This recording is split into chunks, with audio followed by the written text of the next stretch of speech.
Every ball used in the game must be inspected by the referee and accepted by both teams. Referees will check the balls for the proper size, which is a size 5 for men's, women's, and co-rec games. They will also make sure that the ball is inflated to the proper playable amount. Same-gender teams such as men and women's divisions can have up to 6 fielders and 1 goalkeeper on the field at one time. Same-gender teams must have 5 players to start a game and may add other players once they arrive at the game site, sign in with a supervisor, and are allowed into the game by the referee. Co-rec teams may play with up to 7 fielders and 1 goalkeeper. At no time can either gender have more than 4 players or less than 2 players on the field. For example, a team can play with 4 men and 4 women, 4 men and 2 women, 4 women and 2 men, 3 men and 3 women. On the other hand, a team could not play with 5 men and 3 women or 1 man and 6 women. Co-rec teams must have 6 players to start a game and may add other players once they arrive at the game site, sign in with a supervisor, and are allowed into the game by the referee. Each team is allowed to have an unlimited number of substitutes on the sideline. A substitute can take the place of anyone on the field, including the goalkeeper. A substitute may be done during a throw-in, goal kick, goal, or injury. Basically, any dead ball except for a drop ball, corner kick, or penalty kick. If a team wishes to switch its goalkeeper with a player on the field, the referee and supervisor should both be informed of the change. Substitutions can be made at halftime without the referee being informed. All soccer participants must follow all the rules regarding players' equipment.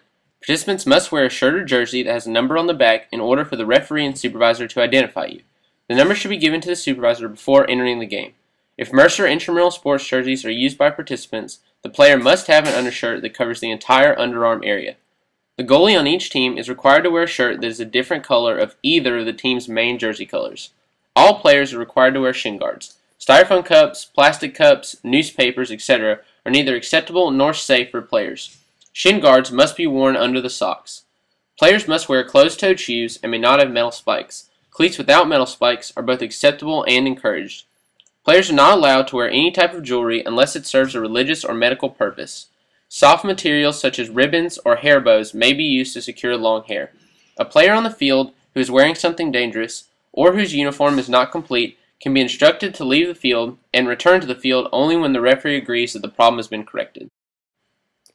Mercer intramural soccer games consist of 2 20-minute halves. The referee that is keeping the official game clock may add stoppage time at his discretion based on non-routine breaks in the game. Examples are injuries and goals.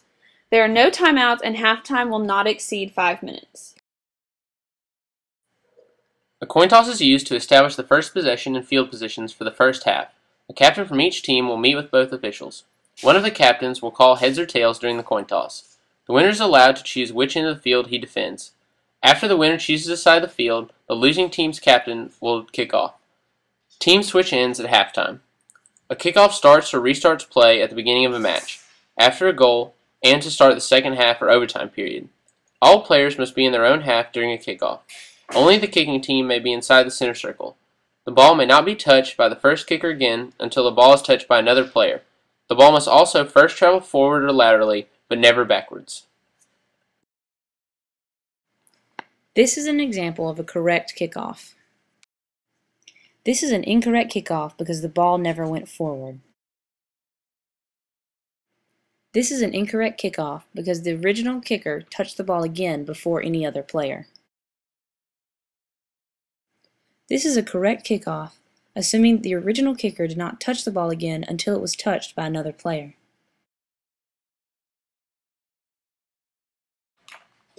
Mercer intramural soccer does not have offsides. All positions are onside and may play the ball at any time. Direct free kick fouls mean that the offended team may score directly off the kick without the ball touching another player. These 8 fouls result in a direct free kick if the referee decides it was done carelessly, recklessly, or using too much force. Kicking, tripping, striking, charging, pushing, holding, spitting at an opponent, or handling, commonly known as a handball. In Mercer intramural soccer, slide tackling, whether clean or not, results in a direct free kick for the offended team. Slide tackling is defined as a sliding attempt to take the ball away from an opponent. Sliding to save a ball from going out of bounds or into one's goal is permissible. This is an example of holding and results in a direct kick. This is an example of charging and results in a direct kick. Indirect free kick fouls mean that the offended team may not score directly off the kick. The ball must touch a player from either team that is not the kick taker before it can enter the goal. These 6 fouls result in an indirect free kick. The goalkeeper holding the ball too long, the goalkeeper handling the ball after it has been handled once and put on the ground. This does not include a goalkeeper dribbling the ball. A goalkeeper handling the ball after it has been deliberately kicked or thrown into them by a teammate, dangerous play in which there must be no contact, impeding or obstruction, which is getting in the way of an opponent while not playing the ball, or getting in the way of the opposing goalkeeper who is trying to put the ball in play. When a participant commits an act that is deemed cautionable, the result is a yellow card.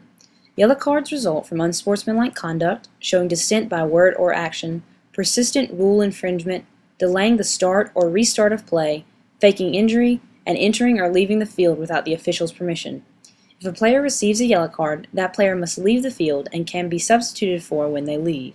That player may return to the field during any normal substitution. When a participant commits an act that is deemed worthy of ejection, the result is a red card.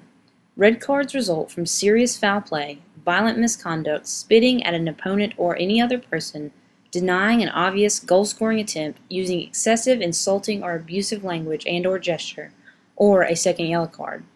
If a player receives a red card, that player must leave the field and may not be substituted for, nor can they re-enter the field. In Mercer Intramural Soccer, any slide tackle, clean or not, is a cautionable offense and will result in a yellow card.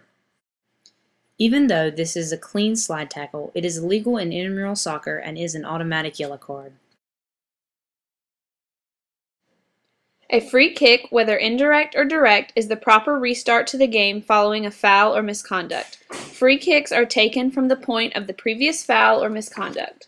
All opposing players must be 10 yards from the ball unless restricted by the touchline or goal line, or the kicking team does not mind. Again, a goal may not be scored directly from an indirect free kick. The player who takes the free kick may not touch the ball again until it touches another player from either team.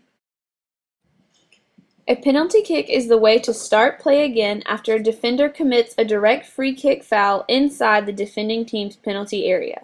For a free kick to begin, the ball must be placed on the penalty mark, the defending goalkeeper must be on his own goal line, the kicker must be clearly identified, all other players must be outside the penalty arc and behind the ball. During the kick, the goalkeeper cannot move forward until the ball is struck. None of the other players can go into the penalty area or the penalty arc or move past the ball on the sides of the penalty area.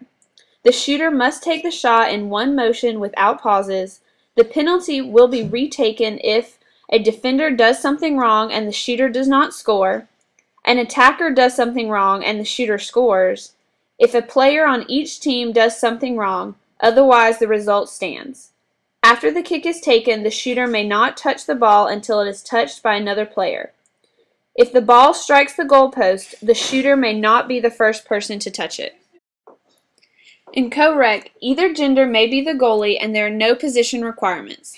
Any goal scored by a female is worth 2 points. This includes penalty kicks. If a foul causes a penalty kick, a player of the same gender as the one who was fouled must take the penalty kick. If a violation occurs that does not specify which player would take the penalty kick, a male must take the penalty kick.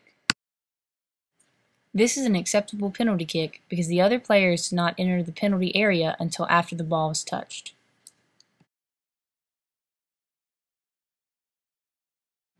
Because another player entered the penalty area before the ball was touched, this is an illegal penalty kick. Here, the goalie moves forward before the ball is touched, making this penalty kick illegal. A throw-in is the way to restart play when the ball leaves the field over a touchline, also known as a sideline.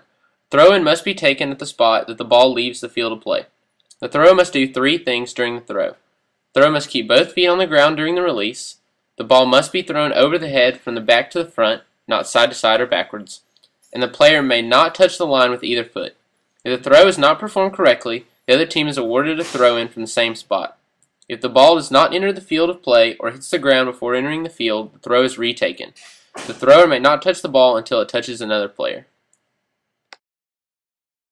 This is a correct throw-in. This is an incorrect throw-in because her foot leaves the ground. This throw-in is incorrect because the ball never passes from over the player's head. A goal kick is the way to restart play after the ball leaves the field across the goal line, when it was last touched by an attacking player. The ball must be placed anywhere in the goal area. All opponents must stay outside of the penalty area until the ball leaves the penalty area, not when it is kicked. The team performing the goal kick may have as many players in the penalty area as they wish, but only one may take the kick, and no one can touch it until it leaves the penalty area. If the ball is touched by either team in the penalty area or the ball never leaves the penalty area, the kick is retaken. The player that takes the goal kick may not touch the ball until another player touches it. If the goal kick is accidentally kicked into the kicking team's own goal, the kick is retaken. This is a correct goal kick. This is an incorrect goal kick because the ball was touched by another player inside the box. A corner kick is the way to restart play when the ball leaves the field across the goal line, last touched by a defending player. The ball is placed anywhere along or inside the corner arc closest to where the ball went out. The player taking the corner kick may not touch the ball until it is touched by another player. All opponents must remain 10 yards from the spot until the ball is kicked. Players are not allowed to move or hold the corner flag during the kick. This is an acceptable corner kick because the defender backs up 10 yards from the kicker. Now that you have been informed of the Mercer Intramural policies and procedures, as well as the rules for the upcoming soccer season, please continue back to imleagues.com to take the captain's quiz. If you do not score a 100 on your first attempt, feel free to review the video until you can pass the quiz with a perfect score. Until this time, your team will not be eligible to play. This means that you will forfeit any games that you have been scheduled for if you have not passed the captain's quiz by 2 p.m. September 6th, which is the first day of the regular season. Thank you for participating in the first major sport of the 2011-2012 Mercer Intramural Sports season.